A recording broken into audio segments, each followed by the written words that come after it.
Namaskara. Good morning to all of you. Sri D.K. Shivkumarji, Deputy Chief Minister, Ambassador Eric Garcetti, Consul General Christopher Hodge, Ms. Lisa Brown, Ministers, Members of Parliament, distinguished guests, friends from the media. It's a great day today for Bengaluru, for India-US relations. And some weeks ago, Ambassador Garcetti told me that it was feasible to open this consulate before he relinquishes his responsibility, and he was wondering whether it would be possible for me to join him. And I told him that I wouldn't miss it for the world.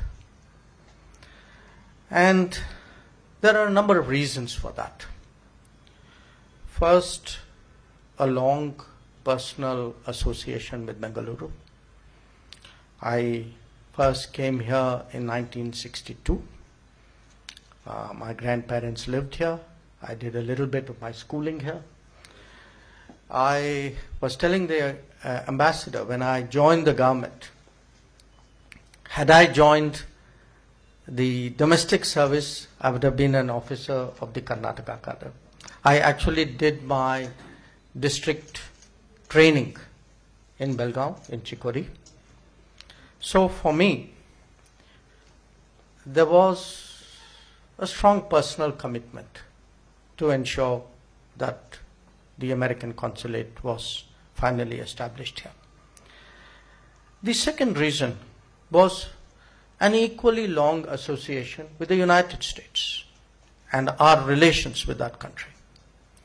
And it's not as old as Bengaluru, but it's still been now 45 years of association.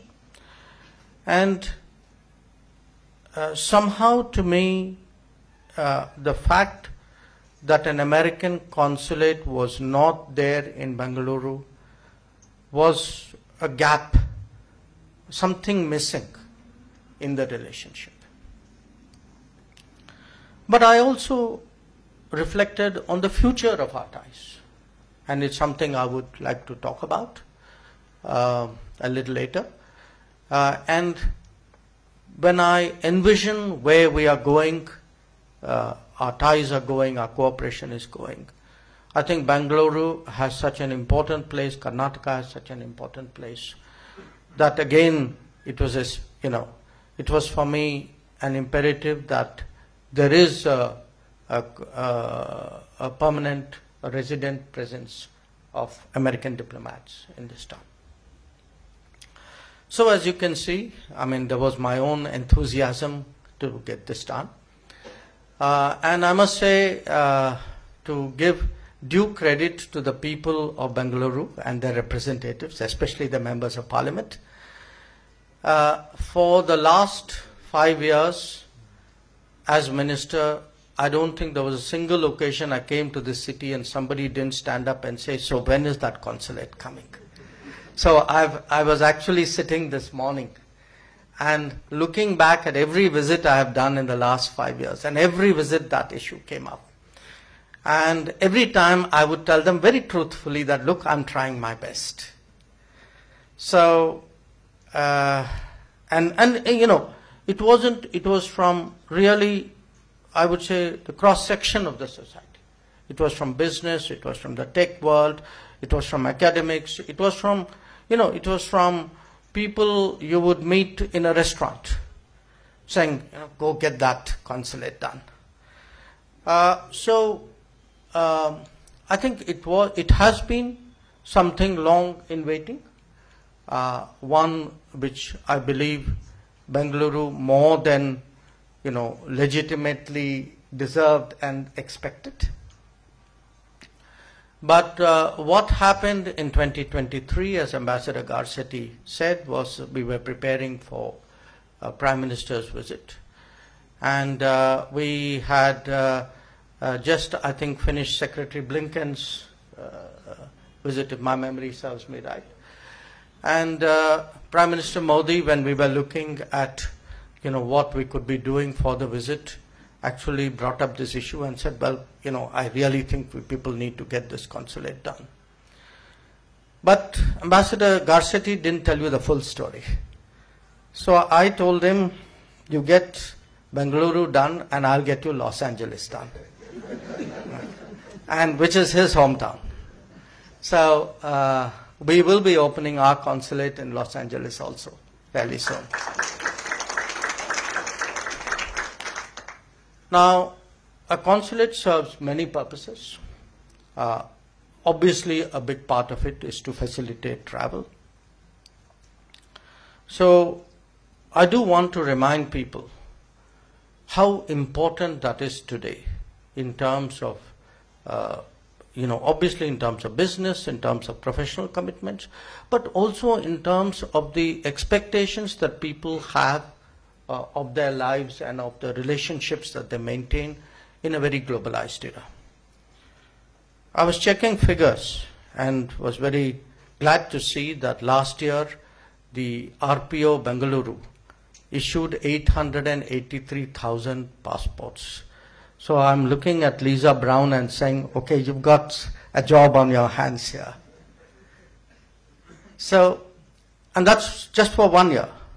So these are 10-year passports. So you can figure out, do the maths and you will see really, how important it is to ensure that travel is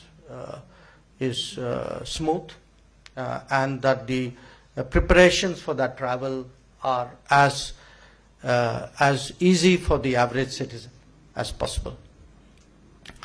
It's also relevant to mention that there are 3 flights every week from here to San Francisco. Hopefully with more, if Boeing and Airbus deliver, there'd be more. I think that's a legitimate expectation. We are a country today who have 350,000 students in the United States. I think that is also an important consideration. And a diaspora of 5 million people. 5 million people, all of whom have relatives to whom they are deeply attached. So, as you can see, it builds a very powerful case. Now, I do understand what the ambassador said because, we ourselves sometimes know what it is like to establish a post and get it working. I think today is a very, very important milestone that formally the consulate starts. And regarding the, how soon you can start visa operations,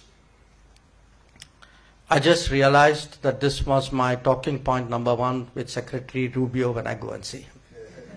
So the sooner we get it done, the better it is.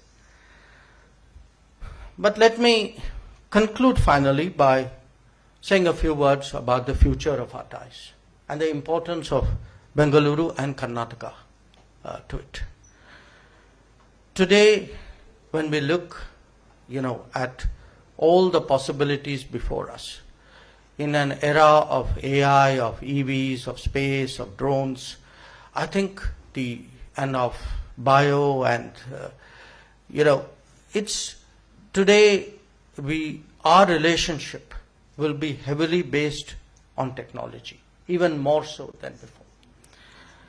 It will have a much bigger space component because the space domain is actually just beginning to open up and there are so many possibilities out there. Defense is an absolutely crucial area. I mean, 2 decades ago, there were virtually no American weapons in our inventory, very little defense collaboration. Today we fly the C-17s, the C-130s, the P-8s, the Chinooks, the Apaches.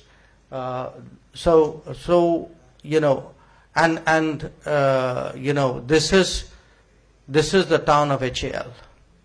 In fact, it was HAL which first brought my family to this town. So when I look at tech, space, defense, I think the case for actually a stronger presence and leveraging the capabilities of Bengaluru and Karnataka become that much stronger. The second is actually education and research.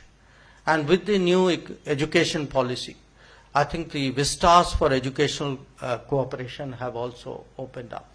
So I would very much hope to see collaborative campuses and exchange of students and a stronger American education presence in this region.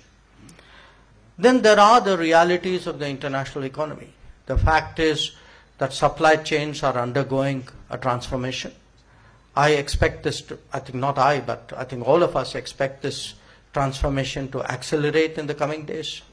And as that happens, along with it on the digital side, there is a much greater emphasis on trust and transparency.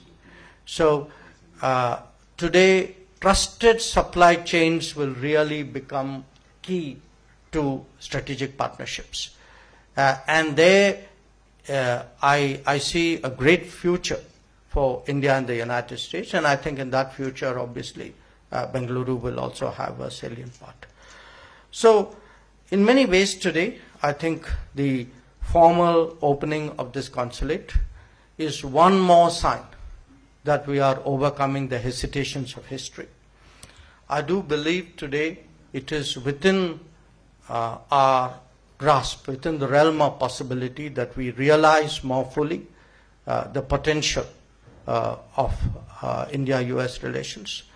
I think to realize that potential, it is important that Bengaluru too realize its potential in the relationship.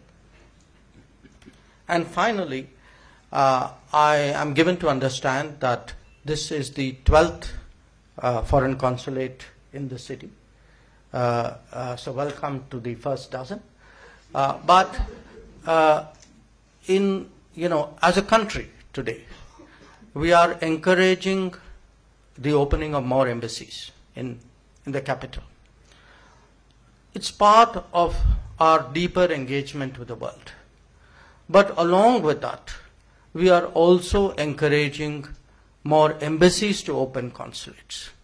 So while today it is a very important event for which I'm here, I do hope that there'll be more occasions where more countries will open more consulates in Bengaluru. I think it would serve India's interests, Karnataka's interests, Bengaluru's interests better. So once again, really congratulations. Congratulations to you, Ambassador, to your whole team. Congratulations to the state government, to the Deputy Chief Minister, to the team. Congratulations to the people of Bengaluru, to Karnataka, to the representatives, to all those who pushed for this, waited for this day, and I'm glad today that I'm here to join that.